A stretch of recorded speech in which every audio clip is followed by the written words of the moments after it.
Here we go. All right. Welcome, everybody. Thanks for joining with us today. We are broadcasting live from Park City, Utah and Sardinia, Italy, right? Is that right? Right, Sardinia, Italy. Beautiful. Um, so what we want to talk about, just full disclosure, Chris and I know each other well. I've known about research, Ocearch, and have been on the ship. It's super interesting and fascinating work that's done for the ocean. And so what I'd like to do today is uh, go through a little bit of history, the success that Ocearch has experienced and define that success and why Chris is in that part of the world right now. So welcome. Thanks for being here today. Happy to be here. Yeah. So let's talk about sort of the gestation. Let's go through the history a little bit so people get some idea of how this all came about and why it's been so successful. Well, my history is really in the entrepreneurship side of things, studying business at Indiana University and the National University of Singapore. Had a super entrepreneurial father, a mom who, had us delivering Meals on Wheels on the weekend. So learned the joy of serving early. And Ocearch really, I think in the end, when you look back of it, is really my mom and my dad wrapped around my particular area of passion. Um, but I think that little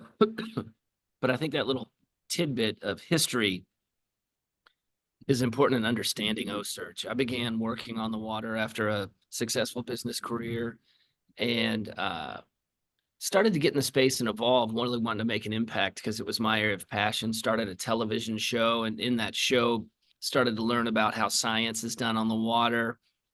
Started helping scientists that were studying the things that we were catching and releasing for the show anyway, and saw that if we brought our fishermen and our scientists together, we could rapidly overcome what they claim is the biggest problem in the ocean space, which is data deficit. We don't have the data around how all the fish move and what they're doing where they are so that we can manage them back. And so we started to see we could radically accelerate data collection just by bringing the practical skills of full-time watermen together with the academic skills of scientists and really serving that science community, because they come out of school and they really got no boats, they got no money, they don't know how to catch, but they're tasked with collecting the data and publishing papers that we use to affect policy and manage the ocean toward abundance. So they needed some lift, some help. And then the problem in the past is that the fishermen and the scientists haven't been collaborating. It's kind of common knowledge that the fishermen are decades ahead of the scientists in understanding the ocean. Some say 30 years. So we thought, why not bring these two communities together and quickly close that gap if our biggest challenge is data deficit? Let's get the right players with the right skill sets around the right equipment, and let's close those gaps. And so I started doing it for Marlin and stuff, really successful there with the scientists while we were making this TV show called Offshore Adventures. While I was helping those scientists, they came to me because a paper was published in 2006 said we're down to 9% of our large sharks.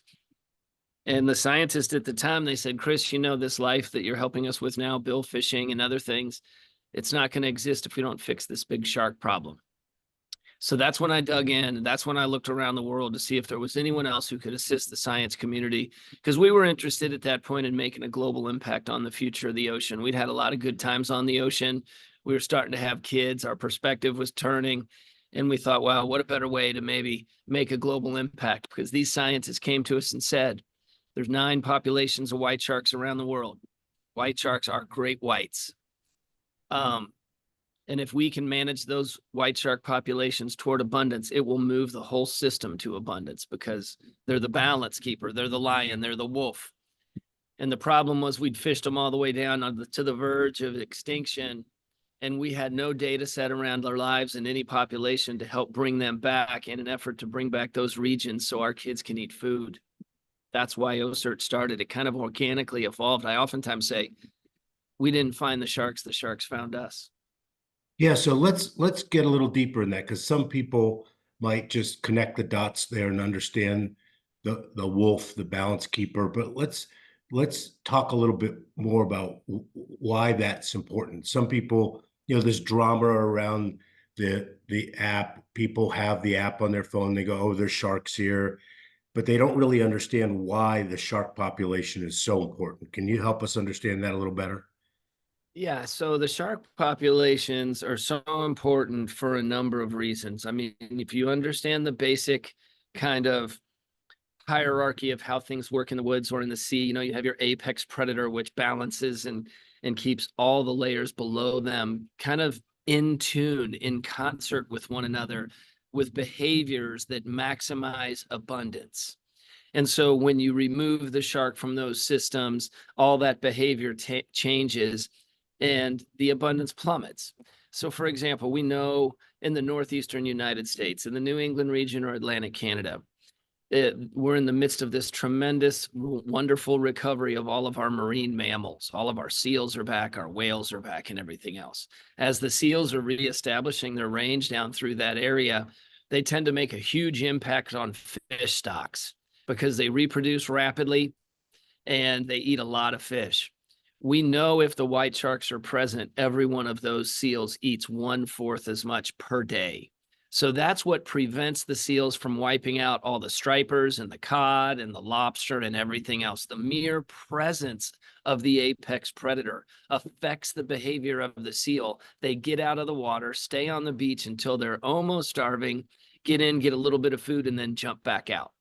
If that So white shark is not there, they just over forage. yeah, so I mean, I think that's really a good example is if the seals run rampant and eat all the fish, then there's no fish for anybody else. And they're That's in right. there because they're not worried about the apex predator because it's not around. I think that That's that pretty much sums it up, right? I know, but and it really flip-flops what people think about sharks. Because if you really boil it down to it, the white sharks are guarding our fish stocks for us. They are literally the guardians of our fish stocks. And that really, when people think about sharks traditionally, a thought like that doesn't really dawn on them. Yeah, exactly. They're the So guardians of our fish stocks. it totally makes sense. So what impact and how did Ocearch have the impact in causing that to shift? Well, that began to shift because of a number of excellent management moves in the United States. It began to shift in Panama when we worked with the president of Panama to get the foreign longlining fleet removed from the country. It began to work in the United States in the 1997 when we put the protection of sharks in place. And the big thing that we've done for the first time in history off this Western North Atlantic, the east coast of the United States, is for the first time in any one of the 9 populations, we now understand where those white sharks are born, how their nursery expands, where they go as they grow up, then finally where they mate. They got to wait 30 years to mate, believe it or not. They're not sexually mature till they're 30. And then where they go to gestate those babies and then drop off the pups. So that's their full life history, right? So that's the first population of the 9 where we are in control of being able to manage back our white sharks. And what that means is we can manage back and maintain the system off the east coast of the United States because we can manage the system manager.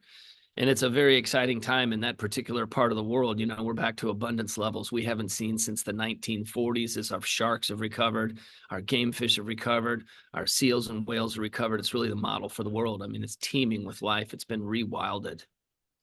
And is that affecting policy, or are you identifying the birthing areas and protecting them? Like what's the action that causes that? Well, it depends on what the data says, right? You're always going to find Ocearch as a data-driven centrist. And that very thing did occur when we located the birthing site off the south shores of Long Island, right there in the New York, New Jersey bight. A lot of people got all excited and said, oh, can we shut down the commercial fishing and the draggers? Now that we know the white sharks are born here. And when we reviewed the data with our science team, our reply was under the current level of pressure, we're in the midst of a nice recovery. So those people have jobs. People want to eat that fish. And under the current level, we're in the midst of a nice recovery. So we didn't feel like that we needed to go after any particular fishery after locating that because unbeknownst to ourselves, some management moves we had made in the past had improved things in that region. And, people want to catch fish. People want to eat fish. People want to be able to go to the market and buy fish.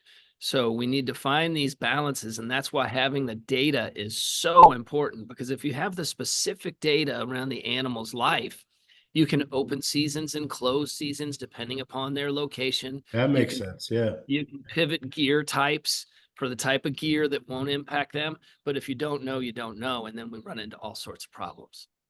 So what happened? It's been quite a long time. How long has it been that Ocearch has been actively pursuing this objective? So we have completed 45 expeditions around the world. This will be the fifth white shark population that we've worked on. We've been very successful in defining the full range of the animals down in South Africa, off the Pacific coast of the United States and Mexico, off the east coast of the United States. And now we move to our biggest challenge here in the Mediterranean with the Mediterranean population of white sharks. Almost no data about their lives. There's nowhere to start. The only place to start is based on what we've learned in these other populations around the world. The most overfished body of water in the world, with over 60% of the animals of the fish species in the Mediterranean likely to be endangered, and the white shark, which is critically endangered. This is a different challenge than we faced off the east coast of the United States. This is about finding one of the last ones to turn it all around. This is not about trying to make sure we can maintain a recovering fish population and don't make any mistakes with opening fisheries. This will be the most difficult thing we've ever been done. There's never been an animal captured or tagged here, but it must be done. If we're going to have a shot at bringing back the Eastern, North Atlantic, and the Mediterranean, we must bring back the balance keeper. And so we aim to get here and crack the code on this population of fish and include the continent in that journey and try to inspire them to no longer accept that the med is dead. So how long has the med been dead by all accounts? Well, when you think about the Mediterranean, right, it's a body of water that's been fished since basically the beginning of time. I mean, the Roman Empire was commercial fishing the med. So that's one of the reasons it has this challenge, is because it's been fished for so long. Secondly, there's over 20 countries wrapping around the med. So to try to get countries to work in concert with one another on management policies is a challenge. So that is the real description of why the white shark is so challenged in the med, and why, if we can crack the code with just one animal that the continent is tracking around, they will light up to the idea that white sharks are in their waters. They'll want to talk about it, and it'll give us a tremendous platform to grow the conversation beyond white sharks and the entire health of the med. So let's table that, because the Mediterranean discussion, you're there now.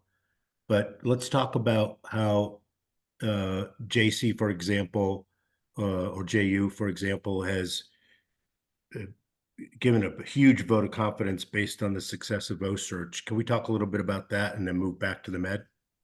Sure. Yeah. I mean, I think that it's the biggest thing really that's going to happen in Ocearch's history, I think, at least while I'm still alive, is the fact that now Ocearch is at Jacksonville University. It's being institutionalized. This means we will be around forever. It can transcend any individual's lifespan. And because of that, the city of Jacksonville and the state of Florida have come together and are funding the new Ocearch World Headquarters at Jacksonville University on the St. Johns River in Mayport, Florida. So this has already been funded up to $28 million between the city and the state, with another 25 million or so coming in to finish off the project. And this is going to be a facility that's the world headquarters of Ocearch at Jacksonville University. It's going to allow us to maintain an operation along the eastern seaboard of the United States, Atlantic Canada, and the Gulf of Mexico, while the ship is going out to help all these populations around the world who don't have access to our expertise or equipment. So this is a really big development for Ocearch. When I founded Ocearch, one of my core goals was to set it up so I could give it away to the future. It's too hard to build something like this to have it die with any individual. So super excited about having that sort of stability for, in particularly, big family foundations and other large companies to know, oh, wow, Ocearch isn't going anywhere. It's now Ocearch at Jacksonville University, along with the state and the city institutionalizing it. So it's a big development for us. We're thrilled about it. And we hope it allows us to pour Jacksonville out into the world and the world back into Jacksonville. Because look, I'm looking for the best marine biology students in the world. I got the best platform in the world to get these kids touches to learn things that have never been learned before. And so I want to drive those students through that university, and I want to drive those students onto the deck of our ship so we can crack the code on these things that are important for the future. Yeah, and I happen to know that, the best biologists in the world and the people who are really interested in what you're doing are itching to get on the ship, not just to experience that wonderful experience, but to learn, to bring back data. And that's the other thing that you've done is rather than siloing the data uh, within academic papers and so forth, that you've been able to share that data, which just causes things to be more effective in the long term. Isn't that right? Yeah, I mean, yeah, when you look at the journey toward abundance, it's going to take us all, right? Small moves by everybody is what's going to get us there. So the concept of not sharing the data with everyone never really seemed to make any sense to me.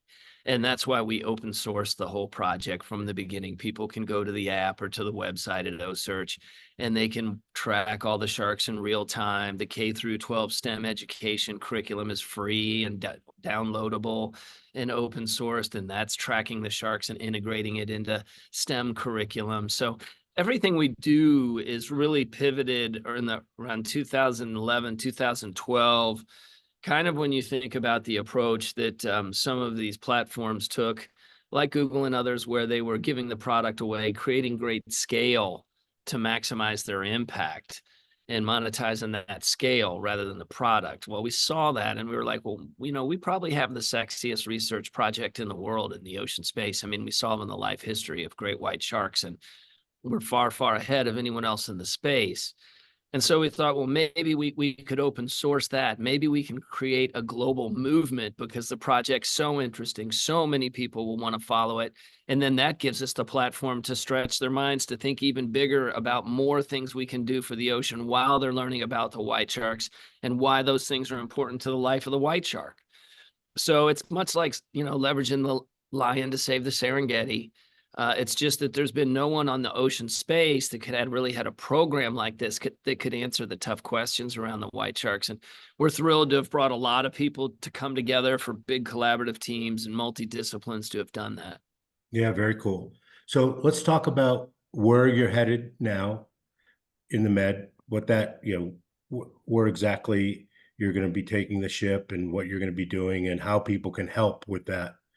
And I just want to make a comment about, even though he's super excited about the Jacksonville University project, Ocearch still needs to be funded, right? It's not like the longevity of Ocearch seems to be in good order, but the project in the Mediterranean still needs funding.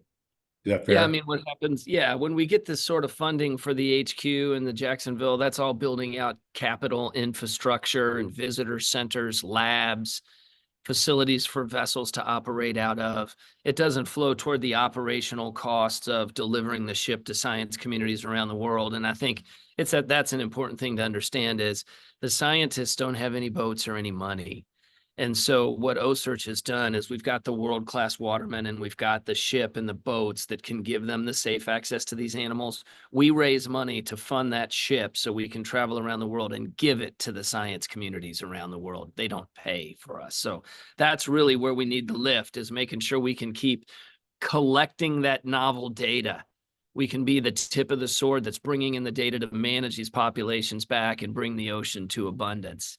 And that's what leads us to the Med, right? One of the most overfished bodies of water in the world, critically endangered white sharks, almost a situation where people talk about the Med as dead and it's been normalized. Like, oh yeah, that's just not okay. We Yeah, right. can't allow the Med as dead to be normalized. Yeah. We know now from the work we've seen in other parts of the world with a handful of management moves, you can make miracles happen in the ocean in just 2 to 3 decades. And great things start happening in 3 or 4 years. So we have a playbook from the East Coast, the West Coast of the United States of pulling an ocean back from highly compromised to teeming with life. And that starts with the sharks. So if we can get these big sharks on the radar over here, get people tracking them, get that momentum like we've done off the East Coast and West Coast of the United States. We'll get this continent and the Mediterranean moving in the right direction. We're going to solve the white shark puzzle. That's what we do all over the world. That's just a matter of time and money, right? We've already proven we can do that. The real trick and my real goal is going to be in the midst of that, while everyone's looking, can we inspire a continent to no longer accept the idea that the med is dead? That's really what I'm coming over here to do, is to inspire a continent, because we get the help we need to fund the ship and get the work done and deliver it to all these big science teams over here. We will solve the puzzle. We have done that. We have worked in 4 white shark populations around the world prior to this one. The real trick I've learned over the years is, in the midst of all that, how exciting can you get the community and inspire them to do something even bigger and something even broader that will impact all of our grandchildren? Would you say that you're optimistic in some way that you've been permitted to come to the Med and you've been embraced by some of those countries to do this? Oh yeah, Ocearch now, as it's matured over the years, anytime we pick up the phone and call a group of scientists anywhere in the world, and we pick up and say, "Hey, this is Ocearch. We were thinking about there." Yes. Yeah, right. Yes. Yes. When we'll be ready, Yeah, because they just don't have any capacity. yeah, They don't have boats, and they don't have the experts like Captain Breck McBride and the Christian Purcells and the DJ Letteries. These guys are salty guys yeah. who can take what seems impossible to them and lay it in front of them safely, so they can leverage the latest technology and then let it go alive. And, bringing those people together makes magic happen. I know it doesn't sound like anything that's unusual, and it's not in the for-profit business, but when you get into academia and research, it's not necessarily moving toward the most efficient approach. And so we've been able to do that in the space, coming in with a different mindset, not knowing what the box was supposed to look like, and it's been tremendously successful. Scientists now are trying to measure our rate of learning, and the most recent report I got from a scientist was they believe we're learning 30 to 50 times faster than the traditional individual approach. Yeah, that's a massive metric. So what countries will you be visiting there? So we're starting off on the Mediterranean project. We're actually going to start off in the eastern North Atlantic, outside of the Mediterranean Ocean. What we've learned in working with these different populations all over the world is that every late summer and fall, the white sharks go somewhere to bulk up for the oncoming winter. And that typically takes them to a place where there's a lot of seals. And so when you look at the Mediterranean population and you look at the temperatures of the water, you think maybe they get pushed out of there in the summer because it's a little bit warmer than where we see white sharks in other parts of the world in the summer. And if they do leave like the other populations and they turn north coming out of the Med, they're not going to go south because it gets even hotter and hotter. Where might they bump into seals? And the first place they bump into seals is Brittany, France. And then, of course, there's a bunch up around the UK and Ireland. And so what we're going to do is we're going to work the north coast of Spain, where there's been some big white shark sightings in the last few years when the bluefin are moving through there. We're going to migrate through with the bluefin on the ship and see if we bump into some white sharks across northern Spain, and slide up the west coast of France, where we'll bump into our first seal colonies, and then kind of pivot over onto the seals, spend 2 weeks in either of those locations, and then slide over to Ireland and work the entire western coast of Ireland from the south all the way to the north, and in amongst a whole bunch of bigger seal colonies there, really in an effort across all that time to just have one opportunity at one animal and get one tag out, because that animal will show us where all of the other animals It just are. leads you to the pack, right? Yeah, Not like I using love the to give. right words, but yeah. Yeah, Yeah. totally. I mean, I'd Yeah. like to give people the example. When we started in 2012 off of the east coast of the United States at Cape Cod, nobody had ever put this sort of technology on an animal before. It cost us $2.5 million to tag the first 5. And then we watched those 5. And with the next $2.5 million, we tagged 27. Yeah, it's crazy. So Yeah. that's the power of getting these first couple ones out. They're the most difficult. They're the most expensive, but then your efficiency curve skyrockets as those sharks deliver data to you and show you where you need to be to find the rest. Yeah, just for the group so they understand is you're not you're you know the Brett and company, they're capturing these sharks in a very uh friendly way. Oh I yeah, just want the yeah, group to know that you're not you know, getting the shark and killing it and doing all the stuff. You're actually keeping the shark alive, which is one of the functionalities of the ship that is unusual. Just let's That, talk yeah, about that a yeah, little bit. Yeah. yeah. I mean, I think the interesting thing is not only are we trying to keep them alive, like our scientists are asking us to deliver them a shark that doesn't know it's been caught. So we're actually trying to capture these animals and have them under almost no stress at all, so they can get these baseline physiological data sets they're after. And so, when we have a shark come in and pick up a bait, we actually don't really fight the animal. We've done so much work on accelerometers and understanding how much pressure they feel before they respond. And Brett knows he can put a few pounds of pressure on an animal and get it to turn to swim back toward the ship and then take the pressure off of it and let it just swim back to the ship. And then we'll quickly, once it gets there, put the buoys in front of its face so that it can't dive under the lift, and we'll swing it over the lift, put a hose in its mouth so that it can breathe well. And then we immediately go about doing about 25 research projects in 15 minutes before we lower the animal back down in the water and let it go. So that's the whole trick, right? It has to be let go alive and strong, because we then track them in real time and they reveal their life to us so that we can follow up on that, try to collect more data. And then once we have the tags showing us where they are, the thing to do is to go into those other areas of the world and capture those animals. And then you start leaning on things like blood samples and sperm samples and ultrasounds and all these other things that begin to tell you what they're doing where they are, which is what you need for management purposes. Yeah, I liken the whole uh, process of bringing on the lift to like a pit crew. It's crazy. Yeah, it's pretty calm. I don't like any yelling or anything like yeah, that, yeah, So, especially over the years now, so many hundreds of animals coming across the deck. Um, but it is very much like a pit crew, right? You have X number of tasks you're trying to put in a sequence to do in the minimum amount of time, find the critical path. yeah. And and we've been good at doing that over the years. I think one of the things is if the scientists ask us to stretch out that time because they needed more time, I think we'd all feel comfortable those animals could stay out of the water a lot longer. We oftentimes, we take a blood sample, the very first thing we do, and the very last thing we do, and then we can measure the change in their blood. Right. Yeah, We oftentimes see their stress levels going down, their oxygen levels going up across their time on the lift, yeah. because they pretty much just sit there. They don't move too much. Yeah, I would encourage everybody to go to the Ocearch website, and there's great uh, snippet videos of the whole process, and you Yeah, can or see, go to the Ocearch YouTube channel. yeah, it's amazing. So No, how it's can, been, yeah, go go ahead. ahead. Well, yeah, it's been the joy of a lifetime. We've poured everything in it. What Ocearch really needs help with now is continuing to deliver the ship to science people around the world, big communities around the world. And I think one of the great things, like for the people who help fund that the investment has such radical trickle down. I mean, the reason why we're going to get 50 million to build the HQ and we have millions of students using the free app and the free educational curriculum, especially with homeschooling kind of really taking hold, is that all of that comes from the data, the novel data that's collected from the ship.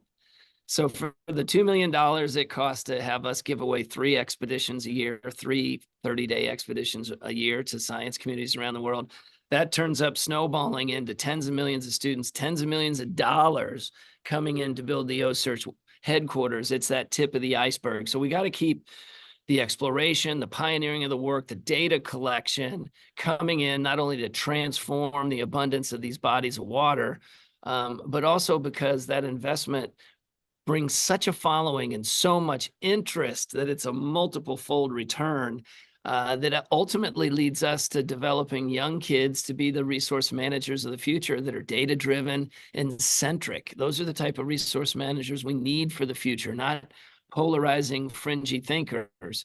And so that's where Ocearch is. That's what Ocearch wants to do. We're in pursuit of abundance. We're in pursuit of collecting data, lifting science communities around the world, and then also helping develop the resource managers of the future for those communities just by being a good data-driven centrist, you know, conversationalist and manager of the system. We really got to cut the emotion and the fringe out. That's where you're going to find Ocearch. Yeah, so it all goes back to the ship catalyzes everything. It is. It brings the interest. You know, we have over 20 billion impressions a year around the world because of the sharks getting so much attention through the earned media and digital spaces that it gives us that big platform to make big impact beyond our work. Yeah, so we're going to make sure we put this in the notes, but can you just tell everybody if they want to contribute financially, how they might do that? Yeah, you can just go to osearch.org and hit the donate button, or you can hit the donate button at the free Osearch app. We would be grateful. All of the scientists around the world will be grateful. And the one thing I love about it for people who donate is that you can see your money being returned in real time across social platforms where it's going to work on the water. And I'm proud of that, right? We start research projects, we have questions, we publish peer-reviewed papers, which we have over 92 of now, and then we finish projects. We don't have the never-ending Right, science project, right, right? We exactly. answer the questions, we publish the papers, we leverage them for policy, and then we move to the next part of the world and help them. So if you're interested in a nonprofit on the ocean that's effective and run more like a business than academia, we're your man. Yeah. So it's really interesting. It catalyzes, it thwarts the typical funding of research on an ongoing basis, just so somebody has a way to fund the research to keep their job, so to speak. And I Yeah, don't they mean, never end, because yeah, if they they just, end, then they gotta, then they think they have no money coming, or they gotta start something new. And so yeah, it's just the never ending projects, which means no endings, which means no policy, which means no pivot, yeah, right? So if you ran your for-profit business that way, you'd be broke. yeah, exactly. Well, I'm super grateful. You know, I can remember sitting on the roof of the Soho House when we first met, and we were just talking to random people, and then they asked us, well, who are we? What are we up to? And you say, well, I run Ocearch. And two of the people that were there out of a random group of people said, yeah, I've seen that app. Like, it was crazy, right? Yeah, Yeah, no, it's contagious, right? I mean, yeah, being inclusive is contagious, and yeah, that's the sort of kind of energy we need when you talk about trying to get people motivated to come together around abundance. yeah. So I'm super grateful that we met. I'm so happy we're friends. It's been a long Me time. too, man. Yeah. It has been a long time now. And so Thanks for having me. you're welcome. Thanks for everybody for joining us, and we'll make sure everything gets in the notes. Have a great trip. I'll look forward to the updates. Take Thanks, care, man. Arthur. All right. See you.